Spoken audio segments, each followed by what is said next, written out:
When Catherine Hartwell's mail-order groom arrived at her failing Nebraska ranch in 1884, she thought James Crawford was the answer to her prayers, a refined gentleman who could help her save everything she'd worked for.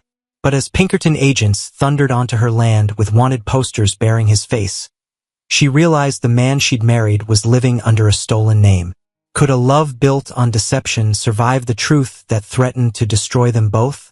The morning sun blazed across the Nebraska plains like fire on gold wheat, and Catherine Hartwell could hear trouble coming before she saw it. Hoofbeats drummed against the hard September earth, growing louder with each passing second. She dropped her hammer beside the broken fence post and shielded her eyes, watching a dark figure cut through the heat waves rising from the prairie grass. Her heart jumped in her chest. Today was the day. After 3 long years of struggling alone on this ranch, her mail-order groom was finally arriving. She wiped her sweaty palms on her worn cotton dress and tried to smooth down her tangled brown hair. What would he think of her?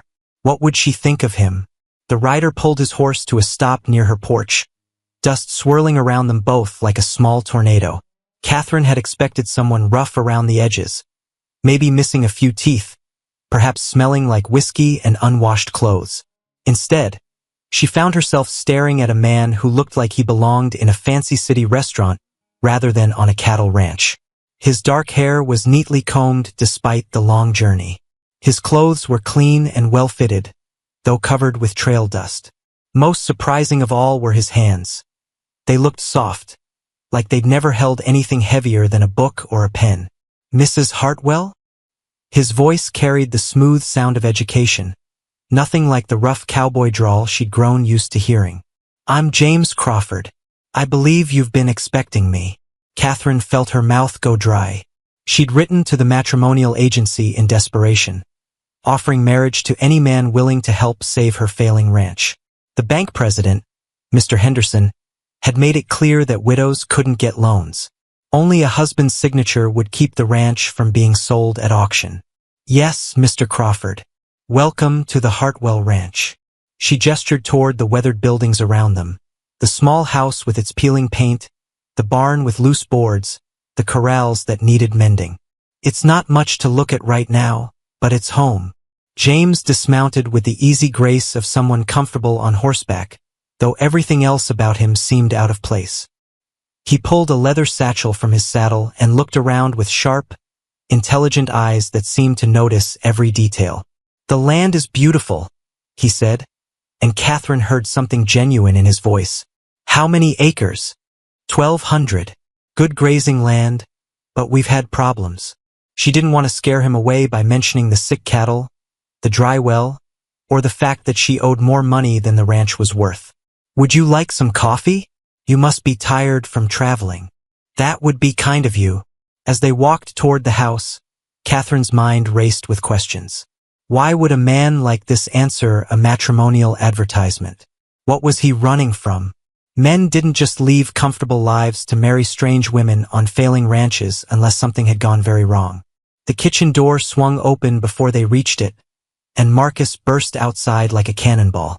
Her 10-year-old son had been watching from the window, probably since dawn. His sandy hair stuck up in all directions, and his shirt was already dirty from his morning chores. "Are you really gonna marry my mama?"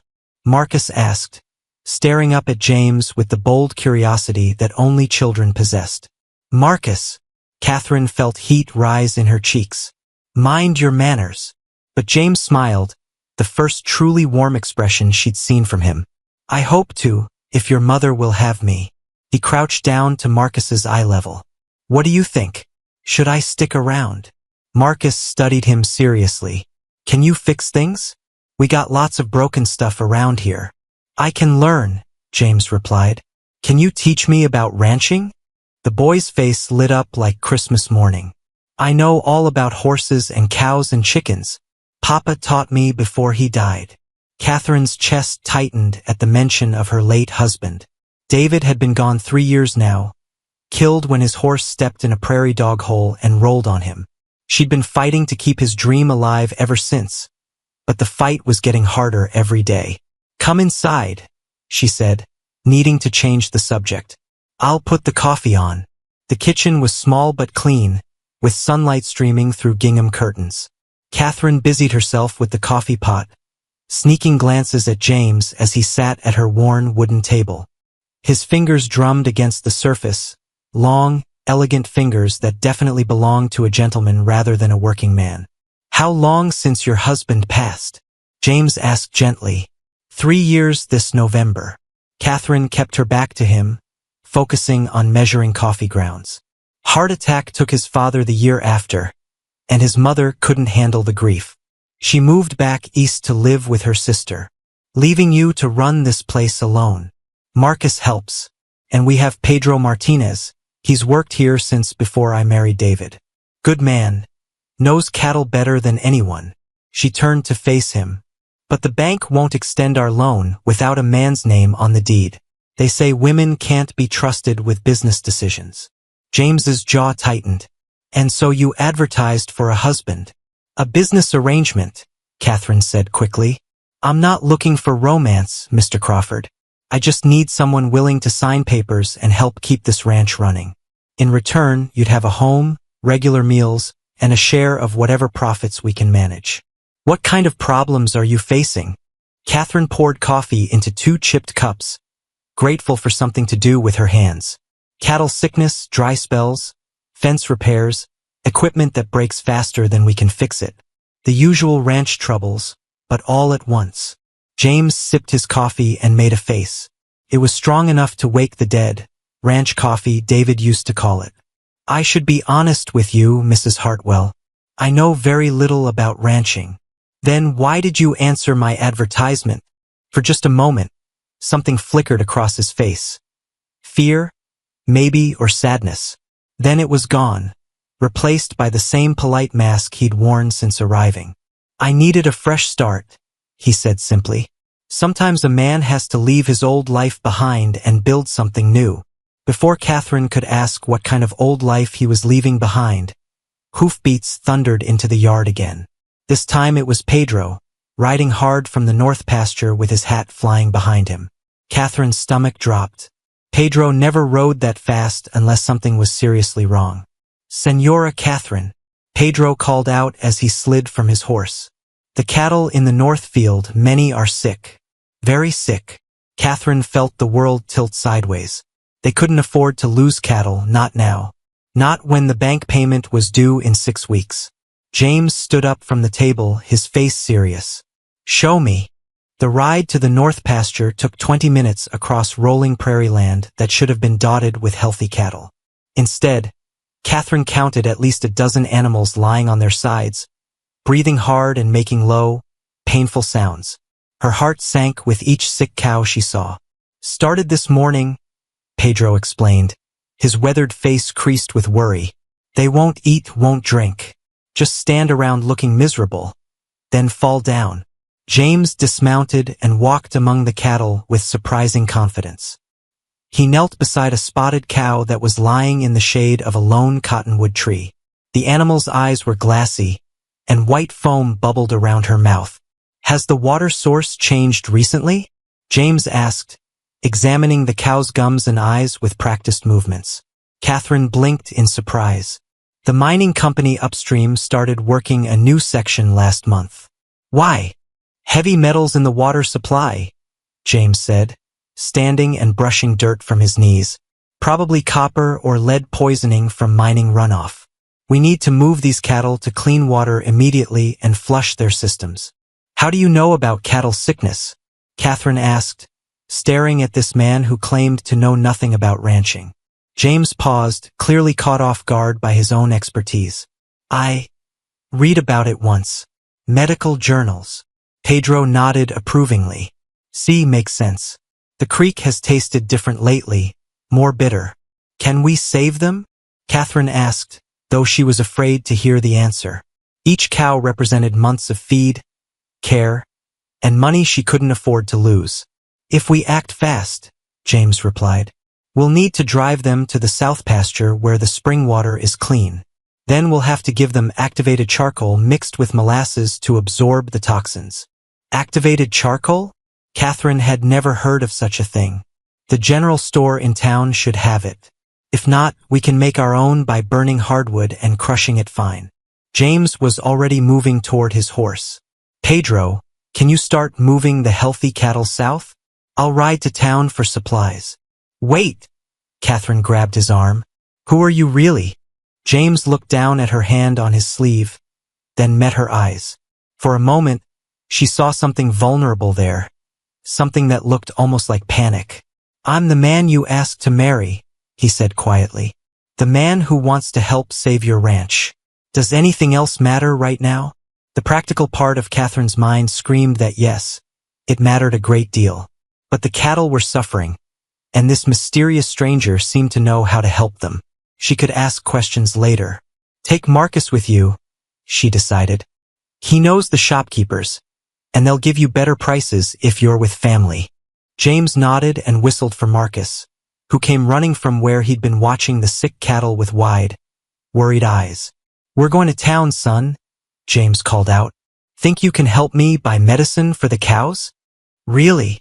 Marcus's face lit up despite his concern for the animals. Can I pick out penny candy too? If your mother says it's all right. Catherine found herself smiling despite their troubles. One piece of candy, and you listen to everything Mr. Crawford tells you. As James and Marcus rode toward town, Catherine worked with Pedro to separate the healthy cattle from the sick ones. The afternoon sun beat down mercilessly, and sweat soaked through her dress as they pushed reluctant cows across the prairie. This man, Pedro said during a brief rest. He knows things, good things. Where did you find him?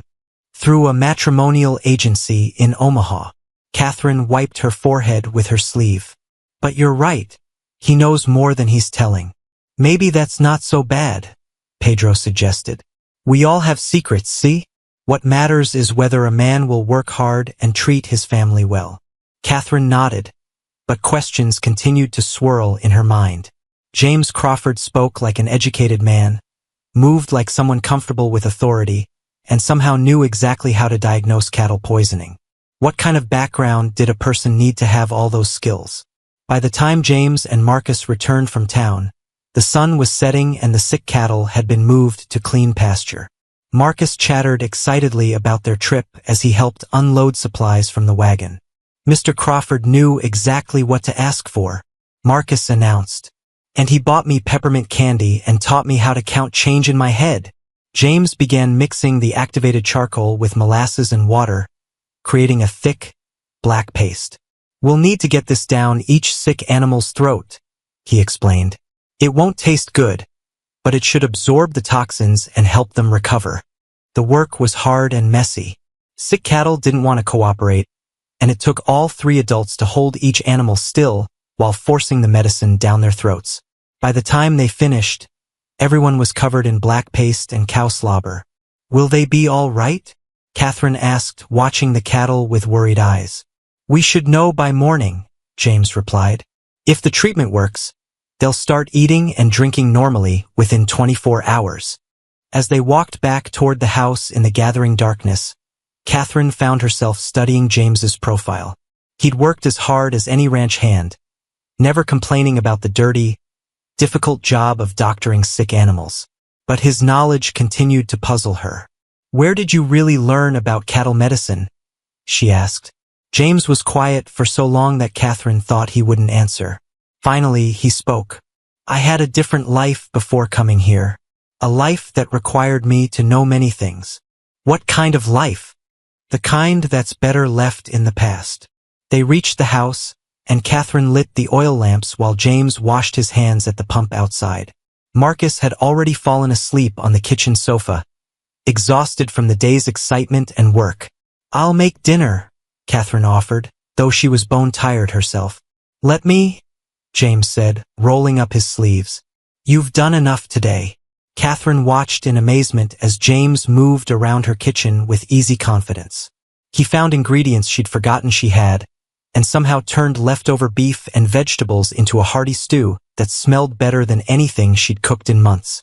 You're full of surprises, she said, accepting a bowl of the delicious stew.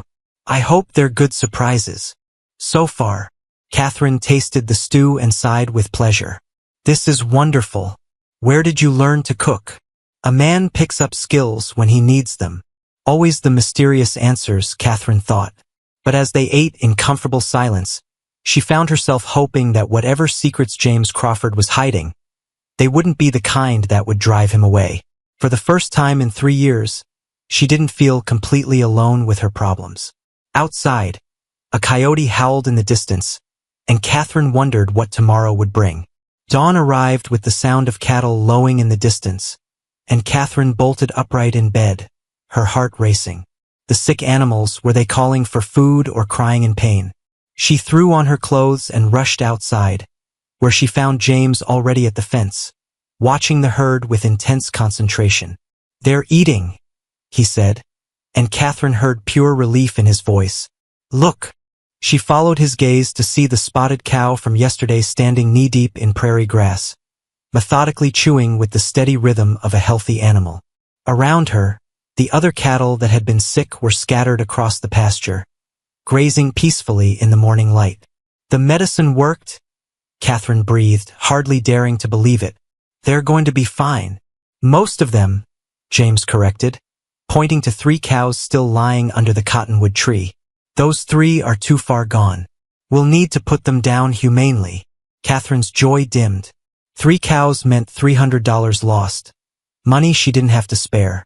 But it was better than losing the entire herd. She nodded, understanding the harsh reality of ranch life. "I'll get the rifle," she said. "No." James's voice was firm. "I'll handle it." "You shouldn't have to." "This is my ranch," Catherine interrupted. "I've been making the hard decisions for 3 years. I can handle 3 more. Something shifted in James's expression, respect, maybe, or recognition of her strength. "Then we'll do it together." The morning's difficult task was made easier by James's gentle competence. He approached each suffering animal with quiet confidence, speaking in low, soothing tones before ending their pain quickly. Catherine watched him work and wondered again what kind of life had taught him such skills. "You've done this before," she observed as they walked back to the house. "Everyone has things they'd rather forget," James replied, but his tone suggested the conversation was closed. Pedro arrived just as they were finishing breakfast, his usual morning smile wider than Catherine had seen in months. "Senora, the cattle, they are well. My wife, she wants to cook a big dinner to celebrate." "That's wonderful, Pedro, but we can't celebrate yet," Catherine said, though she couldn't help smiling at his enthusiasm. "We still have the bank payment due in 5 weeks. "About that," James said, setting down his coffee cup. "I have some money saved. Not enough to pay off the loan, but enough to make the payment and buy us more time." Catherine stared at him. "How much money?" $500. The number hit Catherine like a physical blow. $500 was more than most ranch hands made in a year. What kind of work had James done to save that much? "I can't accept that," she said carefully. "Our arrangement was marriage in name only, not charity." "It's not charity if we're truly married," James pointed out. "Partners share their resources. But we barely know each other. What if? What if I turn out to be a scoundrel?" James's laugh held no humor. "What if I take your money and run off in the night? What if I'm not the man you think I am?" There was something in his tone that made Catherine's skin prickle with unease. "Are you?" Before James could answer, Marcus came running from the barn, his face flushed with excitement. "Mama, come quick. Something's wrong with Buttercup." Catherine's heart sank. Buttercup was their prize milk cow, the one animal they absolutely couldn't afford to lose. She provided milk for the family and cream they could sell in town. Without her, they'd have no dairy income at all. They found Buttercup in her stall, lying on her side with her legs stretched out stiffly. Her eyes were rolled back, showing mostly white, and her breathing came in short, panicked gasps. "She's having a seizure," James said, immediately taking charge. "Pedro, hold her head steady. Catherine, get me some cold water and clean rags." As Catherine ran for supplies, she heard James talking to Marcus in calm, reassuring tones. "Don't worry, son. Sometimes animals get sick suddenly, but it doesn't mean they can't get better." "Is she going to die like the other cows?" Marcus asked, his voice small and frightened. I don't think so. This looks different. More like she ate something that disagreed with her. Catherine returned with the water to find James examining Buttercup's mouth and gums. Definitely poisoning, but not from the creek. Something she ate recently. But she only eats hay and grain, Catherine protested. Check the grain bin, James instructed. Look for anything that doesn't belong. Weeds, strange seeds, anything unusual. Pedro hurried to the grain storage while James bathed Buttercup's head with cool water. The cow's seizure was subsiding, but she remained unconscious and unresponsive. A key, Pedro called from the grain bin. Look at this. Catherine peered into the wooden container and gasped. Mixed in with the normal grain were dozens of small, dark seeds that definitely didn't belong there. Jimsonweed seeds, James identified immediately. Highly toxic to cattle. Someone put these here deliberately. Deliberately? Catherine's blood ran cold. You mean someone tried to poison our animals? Who would do such a thing? Marcus asked, his young face confused and frightened. James's expression grew dark and dangerous. Someone who wants to drive you off this land. Someone who benefits if your ranch fails. Catherine's mind raced through the possibilities. The mining company that had already poisoned the creek? A neighbor who wanted to expand his holdings? The bank that would profit from foreclosing on the property? Can you save Buttercup? She asked, pushing aside her fear to focus on immediate concerns. Maybe. We need to flush the poison from her system, but it's going to take time and careful nursing. James looked up at her with serious eyes. Someone will need to stay with her around the clock for the next few days. I'll do it, Catherine said immediately. No, you have too much other work. I'll take the night shifts. James's tone brooked no argument. But first, we need to figure out who's trying to sabotage your ranch. How do we do that? By setting a trap. The rest of the day passed in a blur of activity. James worked with Buttercup, forcing medicine down her throat and monitoring her vital signs with the expertise of a trained veterinarian. Catherine found herself wondering yet again what kind of background had given him such specific knowledge. That evening, as they sat around the kitchen table making plans, Catherine noticed how James's hands moved with practiced precision as he sketched a diagram of the ranch buildings. If someone is sneaking onto your property to sabotage things, they're probably coming from the east, he explained. The creek provides cover, and there's a natural path between those two hills. So we watch the eastern approach, Catherine said. Not we. Me. James's voice was firm. If this person is dangerous enough to poison cattle, they might be dangerous to people too. This is my ranch, Catherine reminded him. My fight. And you're my wife now, James replied. That makes it my fight too. The word wife hung in the air between them, heavy with implications neither had fully considered. They talked about marriage as a business arrangement, but somewhere during the crisis with the cattle, it had started to feel like something more. James, Catherine said carefully, what kind of work did you do before? Really? He was quiet for a long moment, staring down at his hands. I was a teacher, he said finally, at a college back east. I taught veterinary medicine and animal husbandry. A teacher, Catherine repeated, pieces of the puzzle falling into place. That's why you know so much about animal sickness. Among other things, James's voice carried a weight of unspoken secrets. I had a good life, a respectable position, but sometimes circumstances force a man to make difficult choices. What kind of circumstances? Before James could answer, a sound from outside made them all freeze. Footsteps, trying to be quiet but clearly audible in the still night air. James was on his feet instantly, moving with the fluid grace of someone accustomed to danger. Stay here, he whispered. Keep Marcus close. James, wait. But he was already slipping out the back door, disappearing into the darkness like a ghost. Catherine clutched Marcus to her side and waited, her heart pounding so hard she was sure whoever was outside could hear it. A shout echoed across the yard, followed by the sound of running footsteps and a struggle. Catherine grabbed the rifle from beside the door and rushed outside, Marcus close behind her despite her whispered protests. In the moonlight, she could see two figures wrestling near the barn. One was clearly James, but the other was smaller, quicker, and seemed to be getting the better of the fight. "Stop right there," Catherine called out, raising the rifle. Both figures froze, and in the sudden silence, Catherine heard something that made her blood run cold. The second person was breathing hard, and the sound was distinctly feminine. "Let me go," a woman's voice said. "I wasn't doing anything wrong." James hauled the intruder to her feet, keeping a firm grip on her arm. "Then why were you sneaking around the Hartwell ranch at midnight?" The woman lifted her chin defiantly, and Catherine gasped in recognition. It was Sally Morrison, the banker's daughter.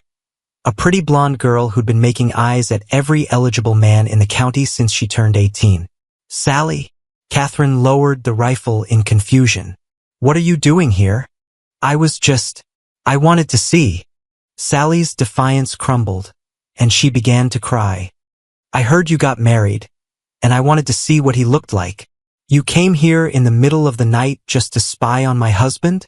I didn't mean any harm. I just wanted to know if he was handsome, if he was nice, if he—" Sally's voice broke entirely. "Everyone in town is talking about how you found such a fine gentleman, and I was curious." Catherine felt a mixture of relief and irritation. "Sally Morrison, you scared us half to death. We thought someone was trying to sabotage the ranch." "Sabotage?" Sally's eyes widened. "Why would anyone do that?" James released her arm but kept watching her carefully. "Someone's been poisoning the cattle and contaminating the feed. We thought you might be involved." "I would never hurt animals," Sally protested. "I love animals." Looking at the young woman's tear-streaked face, Catherine believed her. Sally Morrison was silly and impulsive, but she wasn't malicious. She was just a lonely girl who'd made a foolish decision. "Go home, Sally," Catherine said gently. "And next time you're curious about something, try asking instead of sneaking around in the dark." As Sally hurried away into the night, Catherine turned to James. "Well, that was interesting, but it doesn't solve our real problem. Someone is still trying to destroy this ranch." "No," James said thoughtfully, "but it tells us something important. If Sally Morrison knows about the poisoning, then other people in town probably know too. And if they know, that means our saboteur is getting careless." "What do you mean?" "I mean, tomorrow we're going to town to ask some questions. And I have a feeling we're going to get some very interesting answers." The dusty main street of Millbrook buzzed with Saturday morning activity as Catherine and James rode their wagon toward Henderson's general store. Catherine had dressed in her best blue dress, the one she'd worn to church socials before David died, while James wore a clean white shirt that made his dark eyes look even more intense. "Remember," James murmured as they climbed down from the wagon, "we're newlyweds doing some shopping, nothing more." Catherine nodded, but her stomach churned with nervous energy. Someone in this town was trying to destroy her ranch, and she was about to walk among them with a smile on her face and pretend everything was normal. The bell above Henderson's door chimed as they entered, and conversations stopped mid-sentence. Catherine felt the weight of every stare as the townspeople took in the sight of her with her new husband. She'd forgotten how much small towns loved gossip. "Mrs. Crawford, isn't it now?" Mrs. Henderson emerged from behind the counter, her smile sharp with curiosity. "And this must be your new husband. My, what a distinguished-looking gentleman." "James Crawford," James said, extending his hand with polished manners. "Pleased to meet you, ma'am." "Such lovely manners," Mrs. Henderson cooed. "And what brings you to our little town, Mr. Crawford?" "New beginnings," James replied smoothly. "I'm looking forward to learning about ranching and becoming part of the community." As they moved through the store, Catherine noticed how James charmed everyone he met. He complimented Mrs. Patterson on her apple preserves, discussed weather patterns with old Mr. Johansson, and even managed to make cranky Tom Mitchell smile with a joke about stubborn cattle. But Catherine also noticed something else. James asked seemingly innocent questions about everyone's business, who was buying what, who was selling, who was struggling financially. He was gathering information with the skill of someone who'd done it before. "Your husband certainly knows how to make friends," whispered Mary Chun, the doctor's wife, as they examined bolts of fabric. Where did you say he was from? Back east, Catherine replied vaguely, then changed the subject. How is your garden doing this year? Outside the store, Catherine confronted James about his behavior. You were questioning everyone in there like some kind of detective. I was making conversation, James protested. Don't you want to know what people are saying about your ranch troubles? What did you find out? Everyone knows about the poisoned cattle. And everyone has an opinion about who might be responsible. James lowered his voice. Tom Mitchell thinks it's the mining company trying to drive out nearby ranchers. Mrs. Patterson suspects your neighbor, Frank Olson, wants to expand his holdings. And Dr. Chun mentioned that the bank has been unusually interested in your property lately. The bank? Catherine's heart skipped. What kind of interest? The kind that suggests they already have plans for your land. Before Catherine could respond, a familiar voice called out behind them. Well, if it isn't the new Mrs. Crawford. Catherine turned to see Amanda Olson approaching with her usual superior smile. Amanda was Frank Olson's wife, a woman who'd never worked a day in her life but felt qualified to judge everyone else's choices. Amanda, Catherine said coolly, how nice to see you. I simply had to meet your new husband. Amanda gushed, her eyes roaming over James with obvious appreciation. Such a refined gentleman. However did you manage to catch him, dear? Catherine felt heat rise in her cheeks, but James stepped smoothly into the conversation. I consider myself the fortunate one, Mrs. Olson. Catherine is an remarkable woman. Oh, I'm sure she is, Amanda said with false sweetness. Though I do hope you knew what you were getting into, Mr. Crawford. That ranch has been nothing but trouble for years. What kind of trouble? James asked, his tone casually interested. Cattle dying, equipment breaking, wells running dry. Some people just aren't cut out for ranch life. Amanda's smile turned predatory. Of course, my Frank would be happy to take the property off your hands. Save you the embarrassment of foreclosure. How generous, James replied, but Catherine heard steel beneath his polite words. I'm curious. How did your husband know about our recent cattle troubles? News travels fast in small towns. Amanda's smile faltered slightly. Frank keeps track of all the ranches in the area. Professional interest, you understand. I'm sure, James said smoothly. What line of work is your husband in? He's a successful rancher, of course. One of the most prosperous in the county. Amanda's voice carried a note of pride and defensiveness. And always looking to expand, I imagine, James continued. A man needs room to grow his operation. Naturally, Frank has vision, unlike some people who cling to failing ventures long past the point of good sense. Amanda's gaze flicked meaningfully toward Catherine. Catherine felt her temper flare. Our ranch isn't failing, Amanda. We've had some setbacks, but... Of course, dear, Amanda interrupted with mock sympathy. I'm sure you'll figure something out, though I do hope you won't wait too long. The bank can be so unforgiving when payments are missed. As Amanda walked away, Catherine turned to James with anger blazing in her eyes. That woman knows more than she's letting on. She certainly does, James agreed. And I think it's time we paid her husband a visit. The ride to the Olson Ranch took them through some of the most beautiful country in Nebraska. Rolling hills covered with golden grass stretched to the horizon, broken by stands of cottonwood trees and the occasional farmhouse. But Catherine couldn't enjoy the scenery. Her mind was too focused on the confrontation ahead. Frank Olson's ranch was impressive, with well-maintained buildings and sleek cattle grazing in large pastures. Everything about the place spoke of prosperity and success, which made Catherine even more suspicious about his interest in her struggling operation. They found Frank in his barn, a tall man with graying hair and shrewd eyes. He looked up from the harness he was mending and smiled, but Catherine noticed the smile didn't reach his eyes. Catherine, what a pleasant surprise. And you must be the new husband I've been hearing about. Frank wiped his hands on a rag and approached them. Frank Olson, welcome to the neighborhood. James Crawford, James replied, shaking the offered hand. You have a beautiful operation here. Thank you.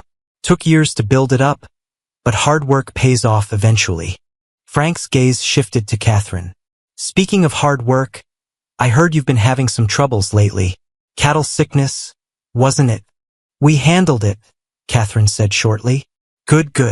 Though I have to say, I'm surprised you decided to take on a partner at this point. Frank's tone was casual, but his eyes were calculating. Most people would cut their losses and sell while they still could. The ranch isn't for sale, Catherine replied firmly. Oh, I'm not making an offer, Frank said quickly. Just observing that sometimes the smart thing is to know when to fold.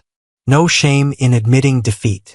We're not defeated, James said quietly, but there was something dangerous in his voice. In fact, we're just getting started. Frank studied James with new interest. You sound like a man with resources. What line of work were you in before coming out here? Education, James replied. I taught at a college back east. A professor. Frank's eyebrows rose. My, Catherine, you certainly aimed high. Must be nice to have someone with book learning to help run things. Books don't teach you everything, Catherine said, but they help you recognize patterns, like how certain types of poisoning affect cattle. Frank's expression didn't change, but Catherine saw his knuckles whiten as he gripped the harness. Poisoning is a serious accusation, Catherine. I hope you're not suggesting. I'm not suggesting anything, Catherine interrupted. I'm just saying that someone with education might notice things that others miss. Indeed, James added smoothly. For instance, I find it interesting how quickly news travels in this area. We discovered the poisoning yesterday, and already everyone in town knows about it. Small communities, Frank said with a shrug. People talk. They certainly do, James agreed. They also watch each other's property, notice who comes and goes, see things that might seem suspicious. The conversation was interrupted by the arrival of a young man on horseback. He rode into the barn with urgent haste, then pulled up short when he saw Catherine and James. The young man's face went pale. I didn't know you had company. My son Bobby, Frank said tersely. Bobby, say hello to our neighbors. Bobby Olson was about 20, with his father's height but none of his composure. He looked nervous, guilty, and desperate to be anywhere else. Hello, he mumbled, not meeting their eyes. Bobby's been helping me with some projects lately, Frank said, his tone carrying a warning. Ranch work keeps a young man busy. What kind of projects? James asked with apparent innocence. Nothing that would interest you, Frank replied quickly. Just the usual maintenance and improvements. But Catherine noticed how Bobby's horse was lathered with sweat, as if it had been ridden hard. She also noticed mud on the young man's boots, the kind of mud that came from creek beds, not dry pastures. Well, we should be getting back, Catherine said, suddenly eager to leave. Thank you for the hospitality, Frank. Anytime, neighbors. And Catherine, remember what I said about knowing when to fold. Sometimes the smart play is to take your winnings and walk away. As they rode away from the Olson ranch, Catherine felt James's tension like a physical presence beside her. He knows something, she said. He knows everything, James replied grimly. And his son is involved up to his neck. What do we do now?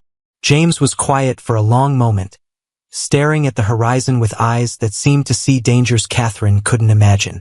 Now we get ready for war. The crash of breaking glass shattered the pre-dawn silence, jolting Catherine from restless sleep like a gunshot. She sat up in bed, heart hammering, as angry voices erupted from the yard below. Through her bedroom window, she could see the orange glow of flames dancing across the barn walls. Fire! She screamed, throwing on her robe and rushing downstairs. James! Marcus! The barn's on fire! But James was already gone, his side of the bed cold. Catherine burst through the front door to find him battling the blaze with bucket after bucket of water, his white nightshirt soaked and his face streaked with soot. The barn's eastern wall was engulfed in flames that reached hungrily toward the hayloft. Get Marcus out of the house! James shouted over the roar of the fire. Take him to Pedro's cabin. I'm not leaving you. Do it now. The authority in his voice brooked no argument. Catherine ran back inside, scooped up a sleepy Marcus, and carried him across the yard to Pedro's small cabin behind the main house. Pedro was already awake, pulling on his boots with urgent speed. Dios mío! Pedro gasped when he saw the flames. How did this start? Someone threw something through the window? Catherine panted, setting Marcus down. James saw them running away. Stay here with the boy, Pedro instructed, grabbing 2 empty buckets. Help will come. As Pedro ran toward the fire, Catherine watched through the cabin window with growing dread. The flames were spreading faster than James could fight them alone. If they lost the barn, they'd lose their hay supply, their equipment, and any chance of surviving the winter. Then she saw riders approaching through the smoke. 3 men on horseback moving fast.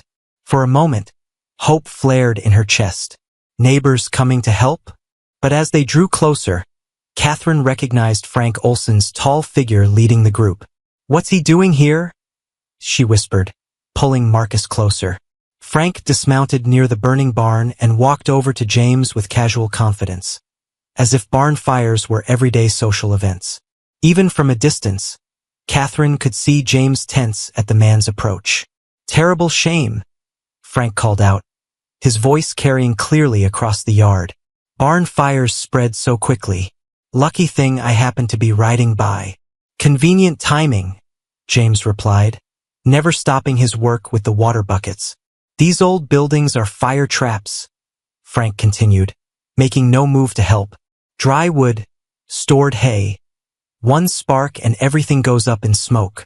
Catherine couldn't stand it anymore. She left Marcus with strict instructions to stay in the cabin and ran toward the burning barn, her bare feet slipping on the dewy grass. Help him, she demanded, confronting Frank directly. Stop talking and help put out the fire.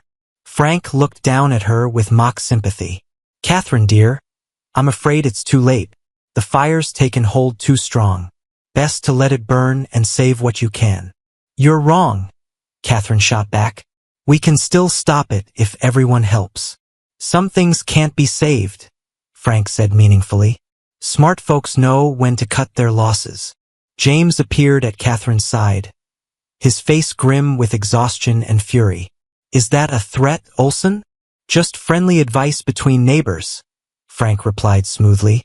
Though I have to say, you folks seem to have terrible luck lately.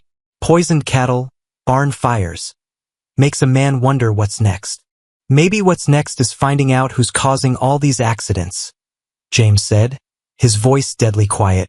Frank's pleasant mask slipped for just a moment, revealing something cold and calculating underneath. Careful, Crawford. Accusations like that could get a man in trouble. So could arson, James replied. The 2 men stared at each other in tense silence while the fire crackled behind them. Catherine felt like she was watching a chess game played with dangerous stakes, each man calculating his next move. The standoff was broken by the arrival of Sheriff Williams and several townspeople, including Dr. Chun and Tom Mitchell. They'd seen the glow of the fire from town and come to help. Within minutes, a bucket brigade was organized, and the flames began to retreat under the organized assault. How did this start? Sheriff Williams asked Catherine as they worked. Someone threw something through the barn window, Catherine replied, pointing to the broken glass scattered in the dirt. A burning bottle, I think. The sheriff examined the evidence with professional interest. Arson, then. Any idea who might want to burn down your barn? Before Catherine could answer, Frank Olson spoke up. Now, Sheriff, let's not jump to conclusions. Could have been lightning, faulty lantern, any number of things. Lightning? Sheriff Williams looked at the clear, starry sky. In weather like this? Stranger things have happened, Frank insisted. These old buildings are accidents waiting to happen. James stepped forward, his soot-stained face serious. Sheriff, we've had a series of suspicious incidents lately. Poisoned cattle, contaminated feed, and now this fire. Someone's trying to drive us off our land. That's a serious accusation, Sheriff Williams said. Do you have any proof? Not yet, James admitted. But I intend to find some. Frank laughed, but the sound held no humor. Proof has a way of disappearing, Crawford. Evidence gets lost, witnesses forget what they saw. Funny how that works. The threat was clear, and Catherine saw James's hands clench into fists. For a moment, she thought he might actually hit Frank Olson, but instead he turned away and resumed fighting the fire. By dawn, the flames were out, but half the barn was destroyed. The hay loft had collapsed, taking most of their winter feed with it. Equipment was damaged, and the repair costs would be enormous. Money they didn't have. As the townspeople prepared to leave, Tom Mitchell pulled Catherine aside. I've been thinking about what you said yesterday, about patterns and such. Frank Olson's been buying up struggling ranches for years, always after they've had mysterious problems. What kind of problems? Catherine asked. The Morrison place lost half their herd to a disease that only affected their cattle. The Jenkins Ranch had their well poisoned right before harvest season. Always something that drove them to sell cheap. Tom's weathered face was troubled. Never thought much about it before, but now you're wondering if those were accidents, Catherine finished. I'm wondering if Frank Olson is a lot more dangerous than any of us realized. That evening, as Catherine and James sat on their porch surveying the burned remains of their barn, the weight of their situation pressed down like a physical burden.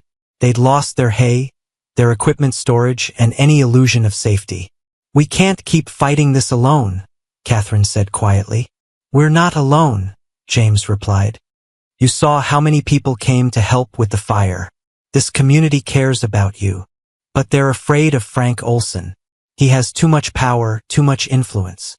Catherine rubbed her tired eyes. Maybe we should just sell and start over somewhere else. Is that what you want? Catherine looked out at the land her husband had died trying to build. Rolling hills dotted with cattle, the creek where Marcus learned to fish, the cottonwood tree where she and David had carved their initials as newlyweds. This ranch was more than property. It was home, legacy, dreams made real through years of backbreaking work. No, she said firmly. I want to fight, but I need to know who I'm fighting beside.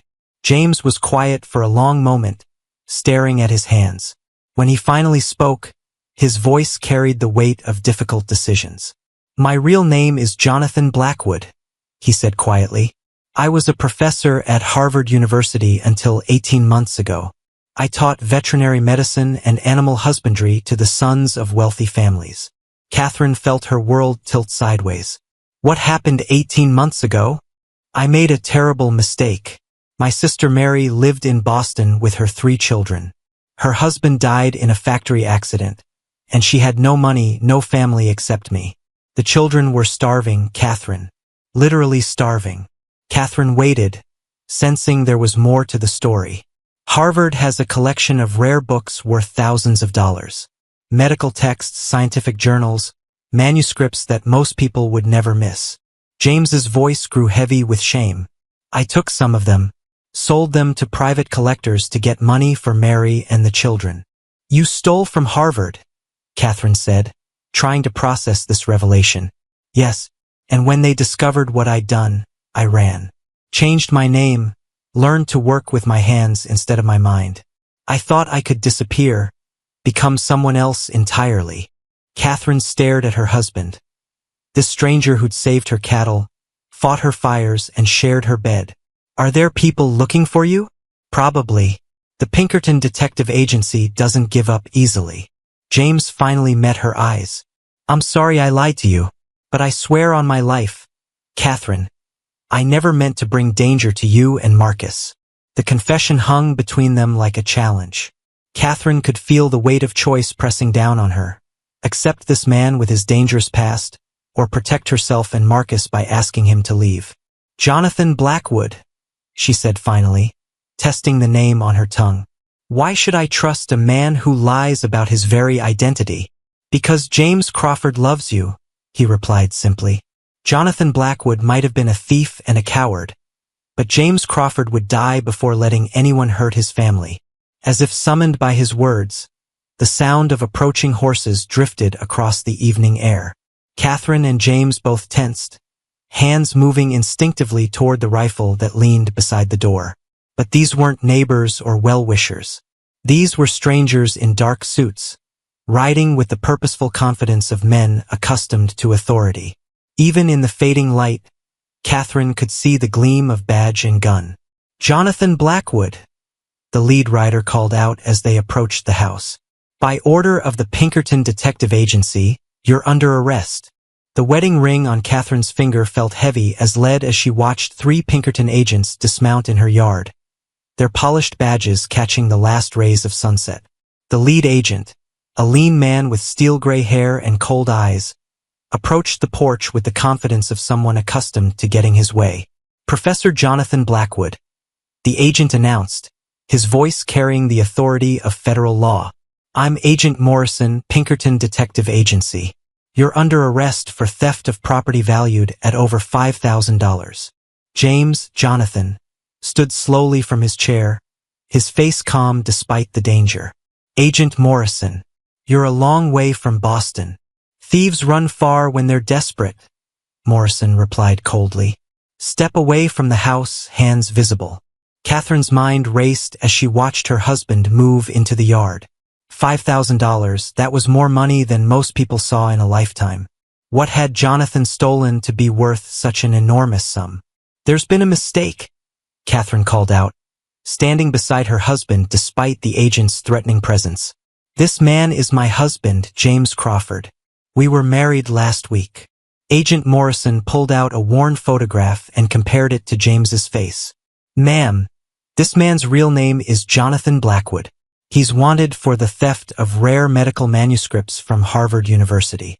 Very valuable manuscripts that certain collectors pay handsomely to acquire." "Is this true?" Catherine asked, though she already knew the answer from James's expression. "The theft is true," James replied quietly. "But the circumstances." "Save your sob story for the judge," Morrison interrupted, producing a pair of iron handcuffs. "Turn around, Professor." "Wait." Catherine stepped between the agent and her husband, her heart pounding with desperate courage. "You can't just take him. This is our ranch, our home. We have rights." "The only right your husband has is to a fair trial," Morrison said. "And that trial will happen in Boston, where his crimes were committed." As the agent reached for James's wrists, a new voice cut through the tension like a knife. "Hold on there, Morrison." Everyone turned to see Sheriff Williams approaching on horseback, his badge gleaming in the fading light. Behind him rode Tom Mitchell and Dr. Chun, their faces grim with determination. "Sheriff Williams," Agent Morrison nodded curtly. "We're conducting official Pinkerton business here. Federal jurisdiction." "Maybe so," Sheriff Williams replied, dismounting with deliberate slowness. "But this is still my county, and I've got some questions about what's been happening on this ranch." Morrison's eyes narrowed. "What kind of questions?" "The kind that involve arson, cattle poisoning, and deliberate sabotage," Sheriff Williams said firmly. "Seems to me that whoever's been trying to drive the Crawfords off their land might have tipped you off about Professor Blackwood's location." Catherine felt a surge of hope. The sheriff was connecting the dots. Someone had betrayed James's location to the Pinkertons, and that someone had to be involved in the attacks on their ranch. "I don't know what you're implying, Sheriff," Morrison said, but his voice carried a note of unease. "I'm implying that Professor Blackwood here might not be the only criminal in this situation," Sheriff Williams replied. "Tom, tell Agent Morrison what you told me on the way over." Tom Mitchell stepped forward, his weathered face serious. "Frank Olson's been buying up struggling ranches for years, always after they've had mysterious problems. Disease, fires, wells going bad, always something that forced people to sell cheap." "That's a serious accusation," Morrison said. "It gets more serious," Dr. Chin added. "I treated 3 families who sold to Olson after their cattle got sick. Same symptoms every time, symptoms that matched deliberate poisoning." Morrison looked confused by this turn of events. "What does any of this have to do with apprehending a fugitive?" "Everything," Sheriff Williams said, "because someone told you exactly where to find Professor Blackwood, and I'm betting that same someone has been trying to drive him and his wife off this land." As if summoned by the conversation, the sound of approaching horses announced the arrival of Frank Olson and his son Bobby. They rode into the yard with casual confidence, as if they'd been invited to a social gathering. "Evening, Sheriff," Frank called out, dismounting near the group. "Heard there was some excitement over here. Thought we'd come see if our neighbors needed help." Catherine studied Frank's face and saw something that made her blood run cold. He wasn't surprised by the presence of the Pinkerton agents. He'd known they were coming. "Frank," Sheriff Williams said slowly. "Funny thing, these agents seem to know exactly where to find Professor Blackwood, almost like someone sent them a letter with his location." Frank's smile never wavered. "Well, if a man's a wanted criminal, it's every citizen's duty to report him to the proper authorities." "So you did contact the Pinkertons?" Catherine accused, fury blazing in her voice. "I recognized him from a wanted poster," Frank replied smoothly. "Seen it in the post office weeks ago. Soon as I realized who he was, I knew I had to do my civic duty." "Your civic duty," James said quietly, "or your business interests?" "I don't know what you mean," Frank said, but his son Bobby shifted nervously beside him. "I think you do." Sheriff Williams stepped closer to Frank. "I think you've been trying to drive the Crawfords off their land so you can buy it cheap. And when Professor Blackwood showed up and started solving their problems, you realized you needed a different approach." "That's ridiculous," Frank blustered. "I'm a respected member of this community." "You're a saboteur and probably a murderer," James interrupted, his voice cold with controlled fury. "How many ranchers have you driven off their land, Olson? How many families have you destroyed?" Frank's mask finally slipped, revealing the calculating predator underneath. "You can't prove anything, Professor, and in about 5 minutes, you'll be in handcuffs on your way back to Boston." "Maybe," James conceded, "but my wife will still be here, and she knows everything now." Catherine felt the weight of truth settling around her like armor. "I know you poisoned our cattle. I know you contaminated our feed. I know you burned our barn and tried to terrorize us into selling." "Prove it," Frank challenged. "I don't have to," Catherine replied, "because your son is going to tell us everything." All eyes turned to Bobby Olson, who had gone pale as moonlight. The young man looked like he wanted to disappear into the ground. "Bobby's a good boy," Frank said quickly. "He follows his father's orders." "Bobby's scared," Sheriff Williams observed. "And scared boys sometimes make bad decisions they regret later." "Don't say anything, son," Frank warned. But Bobby was staring at the burned remains of the barn, his face twisted with guilt and shame. "I never meant for anyone to get hurt," he whispered. "Bobby, shut your mouth," Frank commanded. "I can't, Pa." Bobby's voice cracked with emotion. "What if the fire had spread to the house? What if we'd killed that little boy?" "You threw the burning bottle," Catherine said, pieces falling into place. Bobby nodded miserably. "Pa said it would just scare you, make you want to sell. But when I saw the flames get so big, so fast." He looked up at his father with pleading eyes. "I don't want to do this anymore, Pa. These are good people." Frank's face darkened with rage. "You weak little fool. After everything I've done for you." "You mean after everything you've made him do for you," James corrected. "How long have you been using your son to sabotage neighboring ranches?" "Since I was 16, Bobby said quietly. "Started with just moving fence posts, opening gates. But it got worse every year." Agent Morrison had been listening to this exchange with growing interest. "This is all very fascinating," he said finally. "But I still have a job to do. Professor Blackwood is coming with me." "No," Catherine said firmly. "He's not." "Ma'am, you can't interfere with." "I can and I will," Catherine interrupted. "Sheriff Williams, I want to press charges against Frank and Bobby Olson for arson, cattle poisoning, and criminal sabotage." "You can't prove anything," Frank snarled. "Bobby just confessed to everything," Sheriff Williams pointed out. "Son, are you willing to testify about your father's activities?" Bobby looked at his father, then at the burned barn, then at Marcus, who had crept out of Pedro's cabin to watch the proceedings. "Yes, sir. I'll tell you everything." Frank Olson's face went through a series of expressions.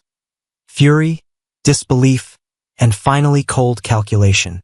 "This isn't over," he said to Catherine.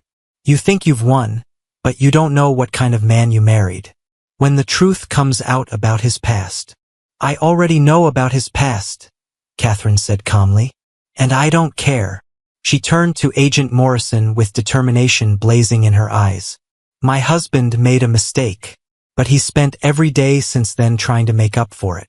He saved my cattle, protected my family, and helped me fight for this ranch.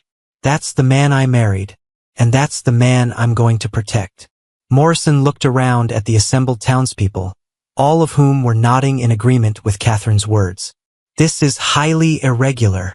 So is using a federal fugitive hunt to help a local land grabber destroy innocent families," Sheriff Williams pointed out. "Seems to me like there's enough criminal activity here to keep us all busy for a while." As Agent Morrison considered his options, Catherine moved to James's side and took his hand. "Whatever happens," she said quietly, "we face it together." James squeezed her fingers, his eyes bright with emotion. "Even if I have to go back to Boston? Even then. But I don't think you're going anywhere." Catherine looked at the sheriff, the townspeople, and even Agent Morrison with steady confidence. Sometimes the law needs to serve justice, not just rules. And justice means letting good people build good lives, even if they've made mistakes in the past. In the growing darkness, with the smell of smoke still hanging in the air and the sounds of cattle lowing in the distance, Catherine Hartwell Crawford stood beside her husband and faced an uncertain future with absolute certainty about one thing. Love was worth fighting for, no matter what the cost. The telegram that arrived at dawn 3 days later changed everything.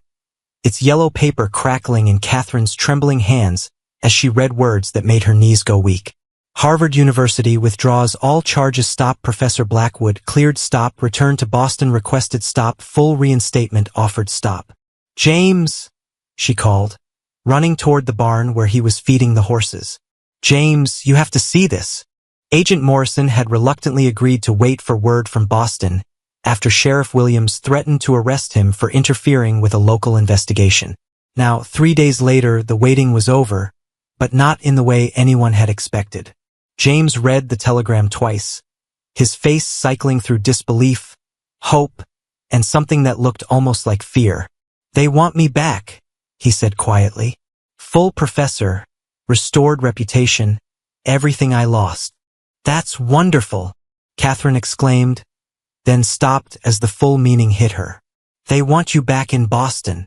The children I helped, my sister's family, they came forward," James explained, still staring at the telegram. "Testified about why I took the books, how I used the money. Harvard's board of directors voted to drop all charges and offer reinstatement." Catherine felt joy and terror war in her chest. "So you're free. Completely free." "Free to choose," James corrected, his eyes meeting hers. "Free to go back to my old life, or stay here and build a new one." Before Catherine could respond, Marcus burst through the barn doors with the explosive energy of a 10-year-old carrying important news. "Mama, Papa James, Sheriff Williams is coming, and he's got Bobby Olson with him." Through the barn door, they could see the sheriff's wagon approaching with Bobby sitting hunched in the back, his hands unshackled but his face bearing the weight of confession. Behind them rode Agent Morrison and 2 other men Catherine didn't recognize. "Looks like we're about to get some answers," James said grimly. They gathered in the yard as Sheriff Williams helped Bobby down from the wagon. The young man looked like he'd aged years in the past 3 days, his eyes red from lack of sleep and his hands shaking with nervous energy. "Bobby here has something he wants to tell you folks," Sheriff Williams announced. "Been talking for 2 days straight about everything his father made him do." Bobby lifted his head to look at Catherine, his voice barely above a whisper. "I poisoned your cattle, ma'am. Put jimsonweed seeds in your grain, contaminated your creek water with mining runoff. Pa said it was business, that we were just helping you make a smart decision to sell." "What else?" Sheriff Williams prompted gently. "Burned your barn, cut your fence wire, spooked your horses during that thunderstorm last month." Bobby's voice grew stronger with each confession, as if admitting the truth was lifting a weight from his shoulders. "Pa's been doing this for years, driving families off their land so he could buy cheap and sell high. One of the men Catherine didn't recognize stepped forward.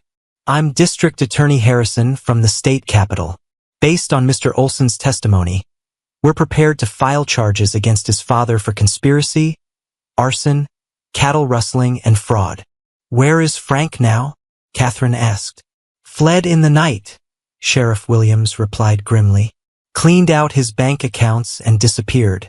Left his wife and ranch behind." Catherine felt a mixture of relief and frustration. Frank Olson was gone, which meant the immediate threat was over. But he'd escaped justice, and Amanda Olson, whatever her faults, didn't deserve to be abandoned. "What about Bobby?" James asked, his voice surprisingly gentle. District Attorney Harrison consulted his notes. Given his cooperation and the fact that he was clearly acting under his father's coercion, we're recommending community service and restitution rather than prison time. Bobby looked up with desperate hope. "I'll work for you, Mrs. Crawford. Free of charge, as long as it takes to pay back what I owe. I know cattle, I know farming, and I swear I'll never lie to you again." Catherine studied the young man's face, seeing genuine remorse mixed with determination. "What about your mother? What about the Olson ranch?" "Ma's gonna sell to the bank and move back east to live with her sister," Bobby replied. "She says she never wants to see another cow as long as she lives." Agent Morrison cleared his throat impatiently. "This is all very touching, but I need to know Professor Blackwood's decision. Am I taking him back to Boston, or is he staying here?" Catherine's heart stopped as she waited for James's answer. Everything depended on the next few words: their marriage, their future, their family. James looked at the telegram in his hands, then at the burned barn they'd been rebuilding together, then at Marcus, who was watching with worried eyes. Finally, his gaze settled on Catherine. "Agent Morrison," he said formally, "please send my regrets to Harvard University. Professor Jonathan Blackwood is honored by their offer, but he's no longer available." "You're turning down full reinstatement?" Morrison asked incredulously. "I'm choosing my family," James replied simply. "James Crawford has work to finish here." Catherine felt tears spring to her eyes as relief flooded through her like warm sunshine. But before she could speak, Marcus stepped forward with the serious expression he wore when wrestling with grown-up concepts. "Papa James," he said carefully, "are you sure? Mama always says we should think real hard before making big decisions." James crouched down to Marcus's eye level, his voice gentle but firm.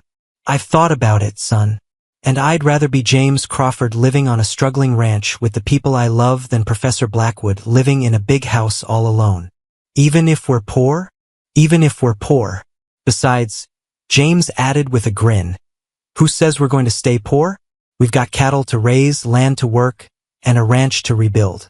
Seems to me like we've got everything we need for success." District Attorney Harrison interrupted their moment with a practical question. "Speaking of rebuilding, there's the matter of restitution. The damages to your property are substantial." "How substantial?" Catherine asked, though she dreaded the answer. "Barn repairs, lost cattle, contaminated feed, damaged equipment. Close to $800. Catherine's heart sank. $800 might as well have been $8,000 for all their ability to pay it. "I'll work it off," Bobby said immediately. "However long it takes." "That could be years," Catherine pointed out. "Then it'll be years," Bobby replied with quiet determination. "I helped cause this mess, and I'm gonna help fix it." James stood up, brushing dust from his knees. "Actually, I might have a better idea." Everyone turned to look at him with curiosity. "The Olson Ranch is going up for sale, right? Good land, well-maintained buildings, established cattle operation." "Yes," District Attorney Harrison confirmed. "The bank's handling the sale to settle Frank Olson's debts." "What if we bought it?" James asked, looking at Catherine with excitement building in his voice. "Combined the two ranches into one operation.